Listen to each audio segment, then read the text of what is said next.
हाय। आज मैं बात करूंगा स्ट्रेस के बारे में। वो स्ट्रेस नहीं जिसे मैंने सारी उम्र फिजिक्स के क्लासरूम में पढ़ा है। That is a kind of mechanical stress जो डिफरेंट मटेरियल्स में होती है और उसे हम बड़ी इजीली कैलकुलेट करते हैं। लेकिन आज मैं उस स्ट्रेस की बात नहीं करूंगा। आज मैं मेंटल स्ट्रेस की बात करूंगा जो हम ह्यूमन बींग्स में होती है।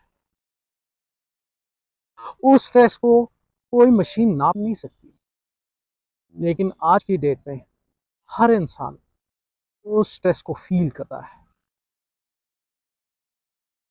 वेल, मैकेनिकल स्ट्रेस का मेन रीजन इज लोड, और इवन मेंटल स्ट्रेस का मेन रीजन भी लोड है।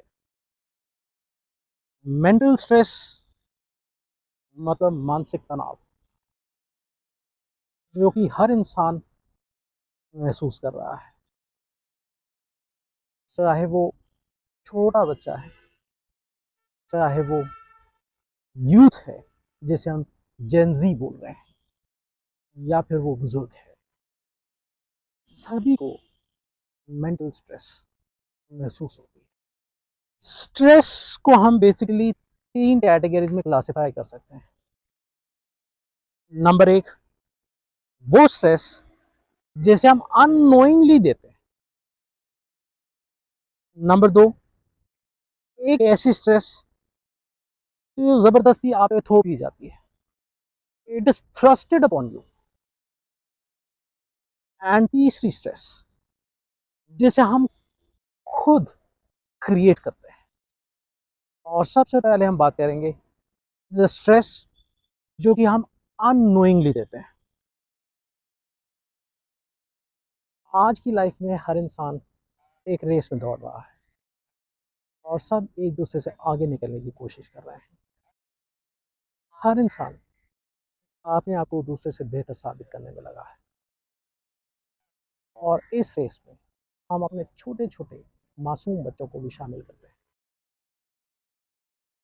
पेरेंट्स अपने छोटे छोटे बच्चों को फोर्स करते हैं कि वो अंग्रेजी में वो तमाम राइम्स याद रखें और किसी गेस्ट के आने पे ऊंचे सुर में उन राइम्स को सुनाए। और यहाँ पे जो प्रेशर एक छोटा बच्चा महसूस करता है, वही स्ट्रेस है। और इस स्ट्रेस का कारण क्या है? पेरेंट्स इस बात को साबित करने में लगे हैं कि वो बहुत बेहतर पेरेंट्स हैं और उनका बच्चा बाकी सब बच्चों से ज़्यादा स्मार्ट है। और इन केस अगर बच्चा वो राइम्स सुनाने में आनाकानी करता है, उसे ऑकवर्ड लगता है, तो उसे घूरा जाता है। ये है पहले नंबर की स्ट्रेस जो कि पेरेंट्स अननोइंगली अपने बच्चे को ट्रांसफर करते हैं।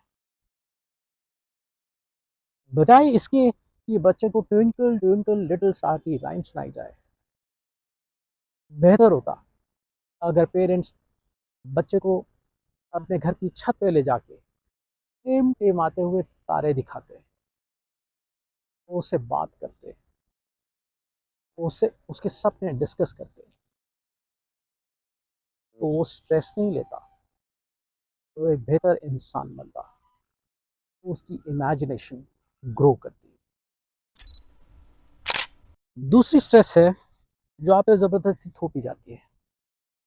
एग्जाम्पल के तौर पे ये स्ट्रेस बॉस ट्रांसफ़र करता है अपने सबॉर्डिनेट्स पे, एक सीनियर ट्रांसफ़र करता है अपने जूनियर्स पे, एक ओनर ट्रांसफ़र करता है अपने एम्प्लॉयज़ पे। जानबूझ के कुछ ऐसे टारगेट्स दिए जाते हैं which are unrealistic and very difficult to achieve, या फिर एम्प्लॉय को इस बात का एहसास दिलाया जाता है कि he is not performing well. Well, इस किस्म की स्ट्रेस से आप बच सकते हैं इसे इग्नोर करके। Just show your boss that you are not afraid of him.